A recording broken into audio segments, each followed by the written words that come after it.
हाँ जी, अस्सलाम वालेकुम, सत श्री अकाल दोस्तों। हुण मैं पहुंच गया वा एग्जैक्ट उस लोकेशन ते जिथे पहली पातशाही गुरुद्वारा बाबा गुरु नानक देव जी हुंदा सीगा, जिन्हों कहा जाता वा गुरुद्वारा पहली पातशाही ते बोंगा हयात हुजरा शाह मकीम आउटसाइड बोंगा हयात। एक्चुअली फिगर थोड़े गलत सीगे, जिन्नियां भी वैबसाइटां ने उत्ते लोकेशनां दित्तियां सीगियां सारियां वैबसाइट लोकेशनां गलत सीगियां।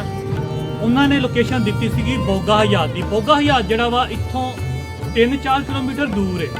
यह जोड़ा एरिया वा ला लो कि हुजरा शाह मकीम की बैक साइड है। इतों के जोड़े पुराने वासी ने वो इनू कहते हैं, यदा नाम पहले होंदा सीगा छोटा ननकाना। ताकि मैं जानकारी वास्ते यह भी दस देवां कि जिथे जिथे भी पहली पातशाही गुरुद्वारे होंदे सीगे उस जगह नूं ननकाना ही कहा जाता सीगा।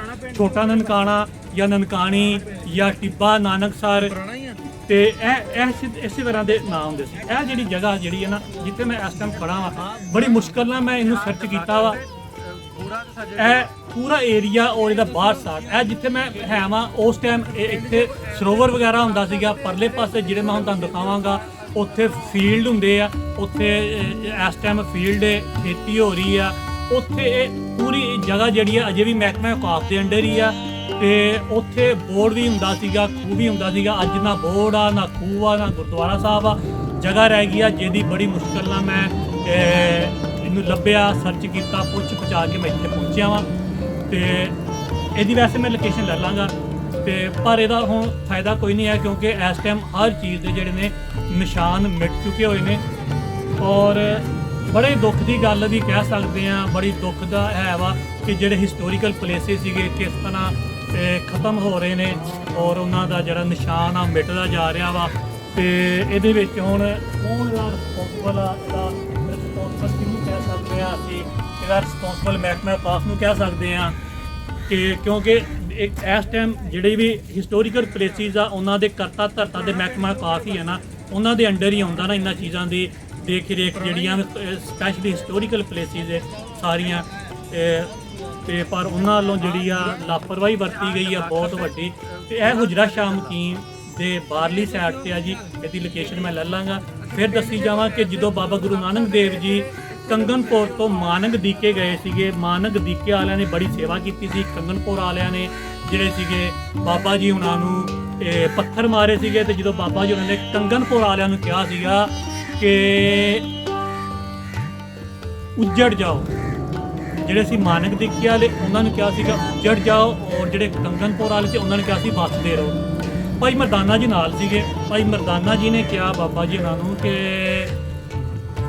बाबा जी जिन्हों ने आपां नूं पत्थर मारे ने कंगनपुर वालियां ने, उन्होंने तुसीं कहा बसदे रहो। तो जिहड़े मानक दीके वाले ने जिन्होंने अपनी सेवा की है, लंगर दिता वा, बैन नूं जगह दी है, स्थान दिता, उन्होंने तुसीं कह के जा रहे उजड़ जाओ। इस की इहदा की है अर्थ की है। तो बाबा गुरु नानक देव जी ने आख्या, उन्होंने कहा कि यह जिहड़े ने माड़े लोग ने, गंदे लोग ने, पापी या पाजी है, इन्होंने मैं कहा कि तुसी बसदे रहो, ये इत्थे ही रहणगे, बाहर किते जाणगे ते आपदी शर फैलाउणगे, लोकां नूं आपदे वर्गिया गंदियां करनगे।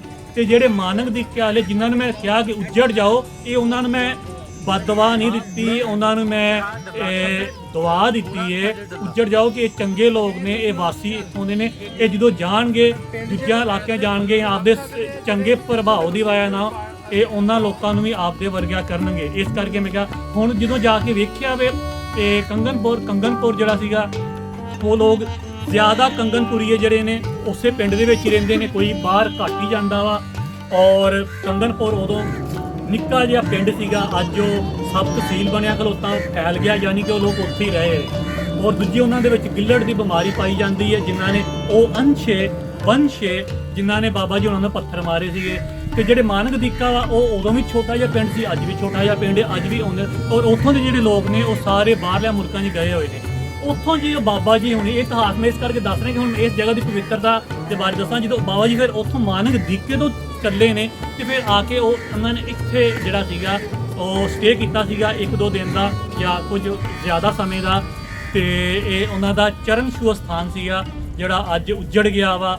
और मनुष्य शेम भी फील हो रही आ, दुख भी हो रहा इत्थे आके ਕਿ ਇੱਥੋਂ ਦਾ ਸੂਰਤ-ਹਾਲ। ਤੇ ਹੁਣ ਮੈਂ ਤੁਹਾਨੂੰ ਦਿਖਾਉਂਦਾ ਵਾਂ ਜਿੱਥੇ ਉਹ ਖੂਹ ਸੀਗਾ। ਇਹ ਐਕਚੁਅਲੀ ਪੂਰਾ ਗੁਰਦੁਆਰਾ ਸਾਹਿਬ ਦਾ ਹੀ ਹਿੱਸਾ ਸੀਗਾ, ਜਿੱਥੇ ਉਹ ਵੀ ਮੈਂ ਤੁਹਾਨੂੰ ਹੁਣ ਬਾਹਰ ਹੀ